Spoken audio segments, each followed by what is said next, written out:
This message will be coming from Genesis chapter 9, covering verses 25 through 27, which reads from the New International Version, states, "Cursed be Canaan, the lords of slaves, will he be to his brothers." He also said, "May Canaan be the slave of Shem. May God extend the territory of Japheth. May Japheth live in the tents of Shem, and may Canaan be his slave." This is Noah's personal conversation with his son Ham, where Noah had gotten drunk previous and taken off all of his clothes and passed out unconscious. When Noah woke up and heard that Ham had seen him lying naked, that Ham went and told his two brothers, Shem and Japheth, that our father, he lies on the ground drunk and naked. That when Noah had woke up from his drunkenness, that he cursed Ham's youngest son, Canaan. Ham had 4 sons, Cush, the father of Ethiopia, Mizraim, the father of the original black Egyptians who were in the land at the time of Moses, Phut, which is the father of Libya and West Africa, and Canaan, who is the father of the Canaanites. The Canaanites lived east of the Mediterranean Sea. They covered the land of Palestine. That the land of Palestine, before the entry of the children of Israel exiting Egypt, was called the land of Canaan. So therefore, it was filled with the Canaanite inhabitants. The Canaanites were 9 tribes.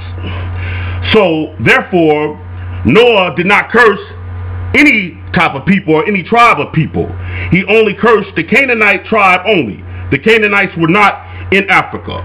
That's Noah's personal conversation dealing with him and his own family. It's no one else's conversation.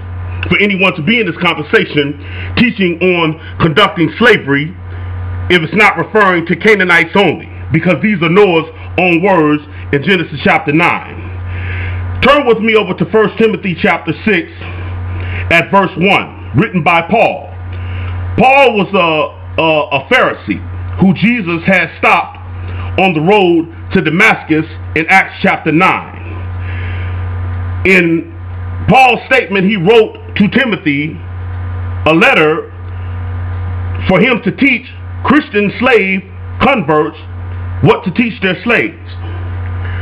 Paul writes in verse 1 of chapter 6 of 1 Timothy, which states, "All who are under the yoke of slavery should consider their masters worthy of full respect." The key word in this verse, reading from the New International Version, the first word says all, A-L-L. All mean all slaves that Christian slave masters own. Teach them to teach their slaves that their masters is worthy of full and all respect. The Christian converts who were slave masters were new to Christianity. They were Gentiles. They had owned unorthodox slaves according to the Jewish religion. That the slaves that the Gentile converts owned were slaves bought from Roman auctions. The Roman Empire had conquered all of Europe, parts of the Middle East, and North Africa.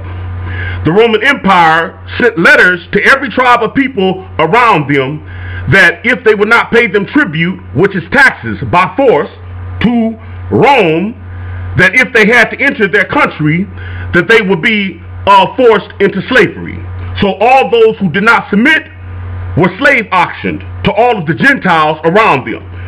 That the people who were slave auctioned were descendants of Japheth, descendants of Mizraim and Phut, and descendants of Shem.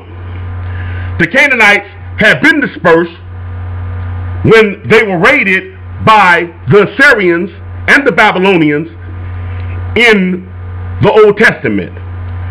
That the Assyrians and the Babylonians had scattered all the people who they had conquered in the Middle East. That the Canaanites were no more a tribe of people. That they were people who had been integrated in different countries all throughout the Middle East. So therefore, the statement all, A-L-L, that Paul mentions here in 1 Timothy chapter 6, the first word in verse 1 is contrary to Noah's statement with his own family and personal conversation with Ham about Canaan. Ham's youngest son, Canaan, the Canaanites only, is to be enslaved, not no other race, tribe, or people. So this is contrary to sound doctrine. Okay, now turn with me over to Exodus chapter 21 at verse 16.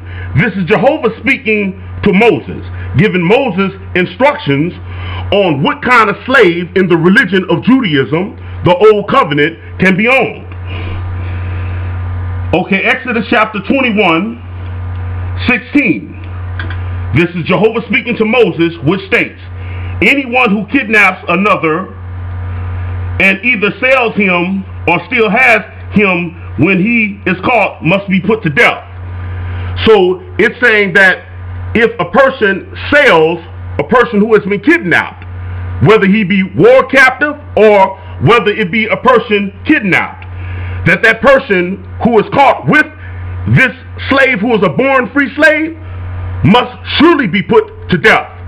That in the religion of Judaism they cannot own a born free man. Only if that person is a Canaanite, only can he be owned, but this is apparently dealing to even foreign nations around them. That this statement is also based upon Noah's statement in Genesis chapter 9, which Noah did not say whether if a person has to be born free or whether that person has to be a born slave to be enslaved. He said Canaan only, cursed be Canaan, that he should be a servant of Shem and a servant of Japheth. So in Christianity, the New Covenant, Paul makes a statement, all, A-L-L, who are under the yoke of bondage. That's not Noah's personal conversation with his own family, which Noah's personal conversation, Noah did not tell Paul or refer to anyone to say someone other than Canaan. So therefore Paul had changed the rules and regulations of slavery from Noah in his personal conversation to all, A-L-L, anyone who Christians own in the New Covenant, that Noah had said, cursed be Canaan only.